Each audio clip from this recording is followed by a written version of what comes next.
Zahtjevi biljnih vrsta prema temperaturi zemljišta su različiti. Kako odrediti vrijeme sjetve ovisno o ovom faktoru, najčešće je pitanje koje muči mnoge.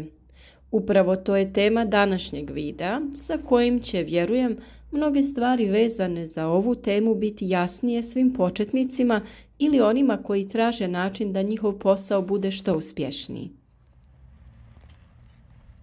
Za svaku biljnu vrstu potrebno je sačekati dok se zemljište ugrije. Temperatura tla mjeri se namjenskim termometrom koji se jednostavno ubode u zemlju na dubinu od 7 do 10 cm. Vrijednost izmjerenog treba biti stabilna nekoliko dana prije sjetve. Uslovi koji su neophodni i koji su jedinstveni ovisno o vrsti biljke koju želite uzgajati utječu na samo klijanje i nicanje biljaka. Upravo iz tog razloga mnoge biljke se uzgajaju kao presadnice u zaštićenim prostorima. Pod zaštićenim prostorom ne misli se automatski na plastenik, iako je to dobrodošlo. Sasvim pogodne uslove možete osigurati biljkama u kući kraj prozora ili u nekoj terasi verandi gdje možete održavati određenu temperaturu da biljkama nije hladno. Svako sjeme ima zaštitni omotač koji ga štiti od vanjskih uslova, oštećenja, napada štetočina i pojave bolesti. Taj sloj sprečava klijanje, ali promjenom uslova slabi, što omogućava aktiviranje klice. Njegovim vlaženjem on postaje mekši, sjeme iz faze mirovanja prelazi u fazu klijanja. Osim vode, potrebno je naravno osigurati optimalnu temperaturu zemljišta. Ta temperatura je karakteristična za svaku biljnu vrstu i ima velik utjecaj na postotak klijanja i nicanja kvalitetnih mladih biljaka. Što je vrijednost bliža onoj optimalnoj, veći broj sjemenki klija i niče, a dobivene biljke će biti razvijenije. Na našem kanalu već imate dosta video savjeta o uzgoju povrća od sjemena do ploda, pa potražite sve što vas zanima. Ali svakako i ovu sezonu uzgoja koja je pred nama pratite sve što mi u svom vrtu radimo. Dijeliti ćemo efikasna rješenja za zaštitu, prihranu i održavanje biljaka zdravim i plodnim. Osim te optimalne temperature koju smo spomenuli, važne su i granične vrijednosti. Minimalna temperatura je donja granica na kojoj sjemenke neke vrste mogu proći kroz proces klijanja i nicanja, a maksimalna je gornja granica iznad koje prestaje njihova aktivacija. Na primjer, grah klijati će samo ako je temperatura zemljišta iznad 15 stepeni Celzijusa i neće na onoj iznad 35 stepeni. Za razumijevanje djelovanja temperature na sjeme može nam pomoći paprika kao najzahtjevnija povrtlarska kultura. Kada uzmemo 10 sjemenki paprike i posijemo ih u zemlju koja ima temperaturu od 15 stepeni, niknuti će samo jedna, a rijetko 3 biljke. Za to će im trebati nekoliko sedmica. Zbog toga se ova vrijednost uzima kao minimalna temperatura. S druge strane, optimalna temperatura je oko 25 do 28 stepeni na kojoj će već poslije 5 dana niknuti najmanje 8 biljaka, dok je maksimalna temperatura 35 stepeni iznad koje paprika neće klijati. A koje to biljke vole niže, a koje više vrijednosti temperature? Naime, sve biljne vrste možemo podijeliti prema zahtjevu sjemena za toplinom. Na primjer, bob, grašak i zelena salata su vrste koje klijaju u hladnijim zemljištima, dok paprici i paradajzu odgovaraju topliji uslovi. Kukuruz, soja, suncokret su prema zahtjevima za toplinom između ove dvije grupe povrća. Pa idemo malo detaljnije. Temperatura od 5 do 20 stepeni najbolje odgovara za sjetvu boba, graška, bijelog i crvenog luka, zelene salate, repe, cikle, korabe, rotkvice, pakčoja, mizune, rikule, mrkve, peršina, pastrnjaka, špinata i blitve, kukuruza, krompira i kupusnjača.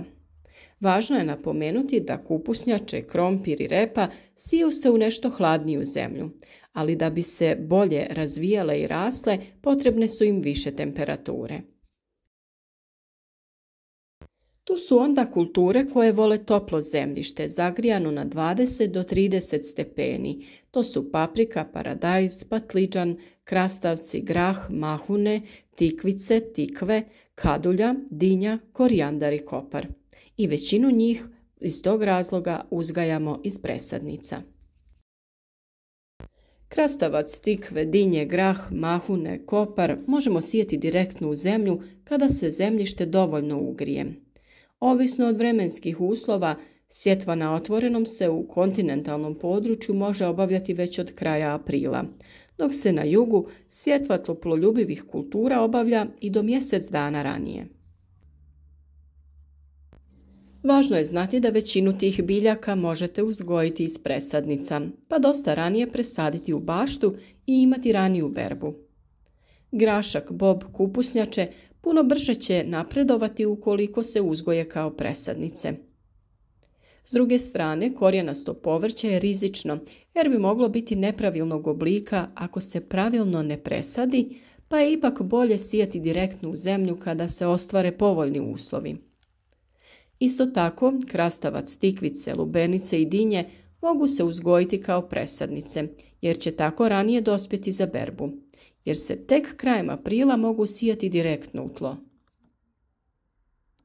Što se tiče ostalih biljaka, preporučujemo potapanje sjemena u čaju od kamilice kako bi se potaknulo klijanje i otvaranje ljuske na mnogim sjemenima. Ovdje se misli na većinu onih toploljubivih biljaka poput paprika, paradajza i svih ostalih koje ćete uzgajati kao presadnice. Sjeme možete i držati u salvetama koje ste poprskali čajem od kamilice kako bi klijalo i nakon sadnje u zemlju taj čaj također možete iskoristiti za zalijevanje. Detalji o ovom postupku imaju već u videu koji je objavljen na kanalu prije nekoliko dana. S obzirom da princeza paprika traži dosta posebne uslove za klijanje i nicanje, ali i ostalim sjemenkama dobro dođu, postoji jednostavan način da im te uslove i osigurate. Vrlo lako pripremite klijalište od stiropola i držite ih unutra sve dok ne razviju 2 prava lista i bude vrijeme za pikiranje. Postupak pripreme klijališta nije težak, a biljke će imati idealne temperature, količinu svjetlosti i sve što im je potrebno da budu jake i otporne. Na našem kanalu potražite video o tome kako pripremiti takvo klijalište, ali i razne video savjete o svakoj od biljaka posebno ili nekim temama koje se tiču općenitog uzgoja. Ukoliko se ne snalazite, slobodno nam pišite u komentarima koja vas tema zanima, pa ćemo vam mi preporučiti video koji nudi odgovor na vaše pitanje ili dilemu. Uzgoj presadnica i povrća općenito može biti jako zbunjujuće za sve one koji tek kreću da to rade sami, a mi najviše i želimo upravo podržati nove povrtlare kako bi nas što više uzgajalo vlastito voće i povrće. Naravno, naši novi videi koje ćemo objavljivati u narednom periodu će dolaziti 10-ak dana prije nego se određeni poslovi trebaju odraditi, kako bi i vi imali vremena da se pripremite i odradite potrebne radnje na vrijeme.